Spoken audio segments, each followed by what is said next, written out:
Culture can be defined as the totality of socially transmitted behavior patterns, arts, beliefs, institutions, and all other products of human work and thought.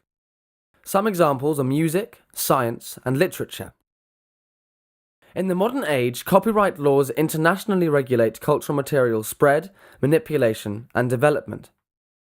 Copyright is in fact a set of exclusive rights granted by the law to the author or creator of an original work, including the right to copy, distribute, and adapt his work. Thus, culture can be seen as an intellectual property that can be sold or released under permission of the copyright holder, independently of the use the buyer is going to make with it. But what are the implications? Copyright limits the free use of an existing idea as well as the free sharing of cultural material between the public. Free creativity and average cultural knowledge may suffer from this. Some people are of the opinion that these laws are over-restrictive and are threatening our freedom to spread and develop material for the public benefit. The many voices against the modern copyright system are asking to change the laws and the current regulation scheme. The mainstream philosophy of these people can be summarized in these points. Defend the right of free cultural spread of materials for educational purposes. Reduce the legal restrictions on the free development of somebody else's work. Shift the intellectual property towards a more public sphere but still preserve the author's right to make profit out of their work.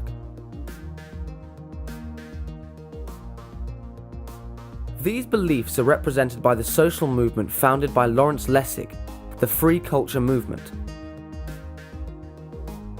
In 1998, Lawrence Lessig, an American law professor at Stanford, started to travel across the USA to give speeches about the abusive restrictions of new copyright laws. Lessig was already part of the free software movement, and his first concerns were covering only software licenses. However, he later expanded his arguments to the whole legislation of culture. In 2002, he brought to the world's attention for the first time the concept of free culture at the OSCON conference of San Diego. Lessig explained his point of view on the creativity cycle through 4 brief points. Creativity and innovation always builds on the past. The past tries to control creativity that builds on it. Free societies enable the future by limiting the past. Ours is less and less a free society.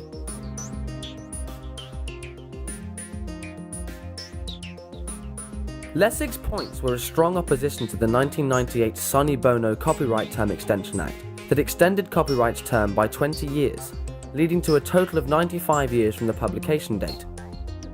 This act has often been referred to as the Mickey Mouse Protection Act due to the heavy involvement of Disney Corporation in the ratification which would have avoided the first works of 1920s to go under public domain. However, at that time, Walt Disney himself widely made use of popular tales such as Snow White or Pinocchio that were under public domain, and no copyright had to be respected due to the unrestrictive laws of the 1920s. With those laws, the work of people like Brothers Grimm could have been freely used for new creative material such as Disney's animation features. Similarly, other companies like 20th Century Fox have taken advantage of the unrestricted regulations of the past by exploiting Thomas Edison's lighting technology. Now, they are between the major promoters of extended copyright terms in the attempt to lock down and limit the use of their material. The free culture movement fights against the acting of these companies by proposing reforms and more sensibility towards the public good. In 2001, Lessig co-founded the non-profit organization of Creative Commons in order to establish an alternative licenses system which would allow the materials under this license to be freely shared for non-commercial purposes and still be credited. To understand better what Creative Commons is about, let's compare it with the current copyright system. The copyright creates an all-rights reserved license that reserves to the holder the rights of distribution and performance of his work and creation of derivative materials. The Creative Commons licenses can be of different types, but in general they can be described as a some rights reserved license that give a certain amount of freedom to the recipients of the material. In opposition to the copyright, the Creative Commons doesn't need permission to be used, but just credit.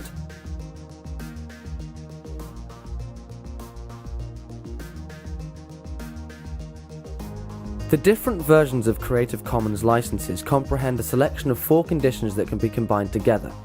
Attribution. Licensees may copy, distribute, display, and perform the work and make derivative works based on it only if they give the author or licensor the credits in the manner specified by these. Non-commercial. Licensees may copy, distribute, and perform the work and make derivative works based on it only for non-commercial purposes. No derivatives. Licensees may copy, distribute, display, and perform only verbatim copies of the work, not derivative works based on it. Share alike or copyleft. Licensees may distribute derivative works only under a license identical to the license that governs the original work. These conditions can be combined in 6 different options available. Nowadays, over 160 million of works are patented under Creative Commons. Another important aspect of free culture is the promotion of open source software licenses. This kind of licenses permit to the users the free study, change, and development of the software's source code. As a result, many open source softwares are developed in a public collaborative manner. Some of the most famous examples of open source are the operating system Linux Ubuntu and the browser Mozilla Firefox. Both of them are available for free on the internet and are constantly developed also by the users themselves. Firefox is now the most used browser, having proved better performances than the famous Internet Explorer copyrighted browser.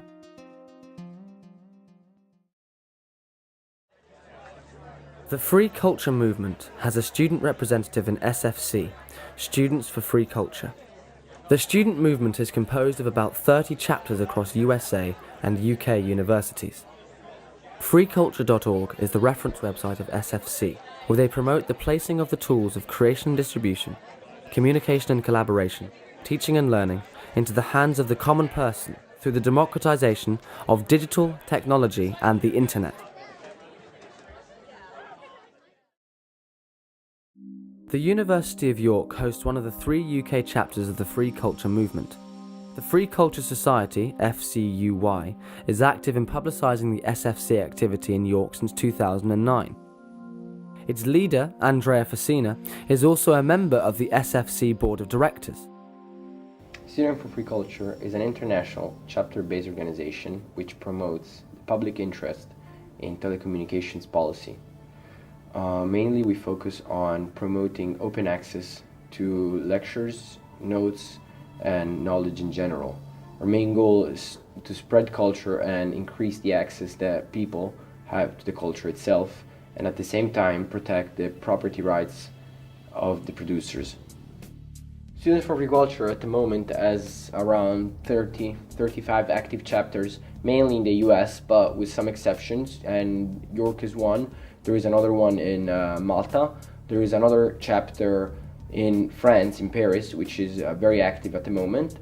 And there are some other ones which have been started but have not had so much activity in the past. And we're talking about the ones in the University of Manchester, the one in University of Sheffield, and with some interested folks in London as well. Directly, we focus on a project, or actually a set of policies which are called OpenCourseware. OpenCourseware is a policy already adopted by some top world institutions like MIT, Harvard, to share online freely to even non-registered students the lecture notes, slides, and videos created by a professor to make students learn the material and have that material freely available online so that anybody can use it.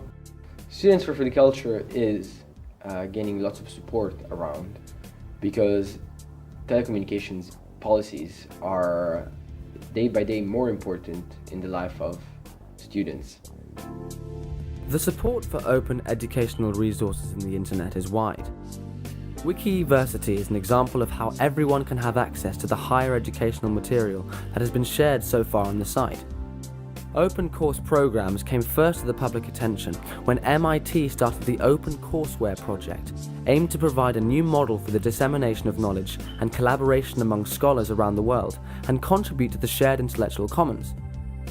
Since the success of the MIT project, many other universities started providing open course material. So the question of who owns what in a university is quite complicated. Often it's possible for people to publish books and so on and retain the copyright. So material that's produced for a monograph or a book, a person can decide what to do with, can decide to publish something under Creative Commons or can retain full copyright ownership and make money from selling a book. In respect of material that is created for courses, I think the legal situation is more complicated. My personal view is that such materials should be made open source or under an appropriate license, a Creative Commons license probably. And this benefits everyone. I believe it benefits the person on the net who is able to get at more information if they want it and they can process it. I think it benefits the individual who produces the material because it gains them exposure, it increases the possibility that other people will collaborate with them or contact them and so on. And I actually think it improves the standing of an institution like a university as well, so that, for example, MIT has put on videos of ordinary lectures, just chalk and chalkboard lectures. But by doing so, they have made quite an impact, I think, on the world of learning to show that they support open courses. Should work done in a university be in the public domain?